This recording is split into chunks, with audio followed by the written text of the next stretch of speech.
I've been a Gold Star mother 5 years.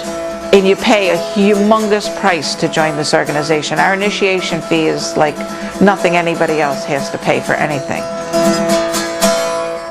The joke between he and I was that we grew up together, because I was 19 when he was born, and we just enjoyed everything together. We played outside, we laughed, we learned, we read. Just I guess the typical things that a mom does with her children, you know. As a little child, I mean, like before he went to school, when he was in pre-K and even before that, his aspirations were always military, always the Army, no other form of military, just the Army. And he wanted to be a tank commander. That was his other criteria. And he achieved both those dreams. This week he graduated, he was commissioned, and the next week he was married to a wonderful girl named Lisa, who I love with all my heart. And well, they were stationed in Germany, and while they were stationed in Germany, my granddaughter was born, and her name is Maria Christine, right after me, which was such an honor that not only my son wanted to name my granddaughter after me, but that my daughter-in-law did. And he had many, many accomplishments, and he always said to me, my greatest accomplishment was Maria. You know, he thought she was just the sun and the moon set on her. We lost my son on November 20th, 2003. It was a Thursday. He was in Bakuba, Iraq. He was in his tank. A commander can lead from the front or the back. He can be the front tank, he could be the rear tank. My son felt his men should go nowheres that he's not been. So he was in the front tank. The joke always was, please stay in the tank with the lid down, but of course he was standing out of the tank. And the Iraqi soldiers, or Iraqi Taliban, or whatever those people are called, they set off an IED. And it just hit him, and I believe it was an instant thing. My immediate reaction when I got the call was total disbelief, and to this day, and it's 5.5 years, I can't actually say the words in my head that my daughter-in-law said to me. I can't say them out loud. I can't let my brain repeat them. I just know that my life ended that day, and I've had to learn how to relive. You literally die when you lose a child, and then you learn how to live all over again. It was like, this can't be happening. It was heartbreaking, broken heart.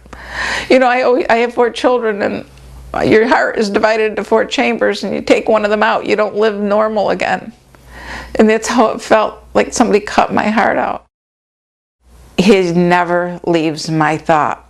If I see a tree blossoming, I'm thinking, I wish George was here to see that new tree blossoming. I don't like to paint the walls, because then I know George didn't see what the walls look like. Different. I want my house to stay the same, so I know that this was how he remembered our home. He brought so much to our family. So we've all had to learn how to enjoy everything without George. He made us enjoy everything.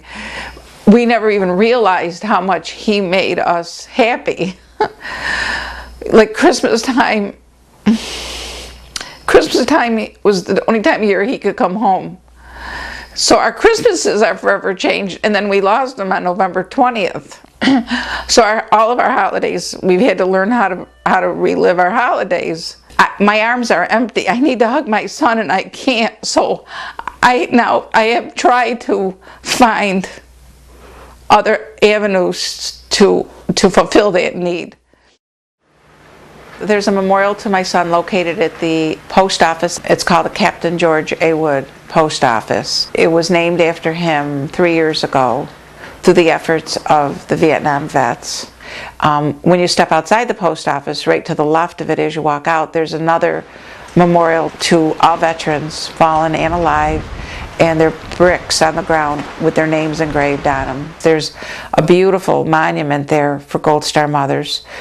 That's something else I did attend. It was a service to dedicate that. It's a big, beautiful granite stone with inscriptions on it.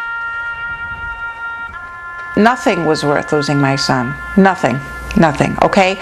I love our freedom. I want my granddaughter to grow up with freedom. I want my children to have more. I want more grandchildren. I want all of our family to have freedom. And losing George for it, no, it was not worth it. However, it's a necessary evil of life. It's been happening since the Roman Empire. They're casualties of war, and my son chose to be in the military. He knew when he went there, he knew it was a possibility. I knew it was a possibility. That's probably one of the reasons way back when I explained how I didn't want my son going in the military. Deep in my heart, I knew it was a possibility that I could lose him to a war. However, we would not be a free nation today if these things did not happen. Do I want it to be my son? No. Do I want it to be anybody's son? No, I don't. But it's a necessary evil to maintain our freedom. And I truly believe that.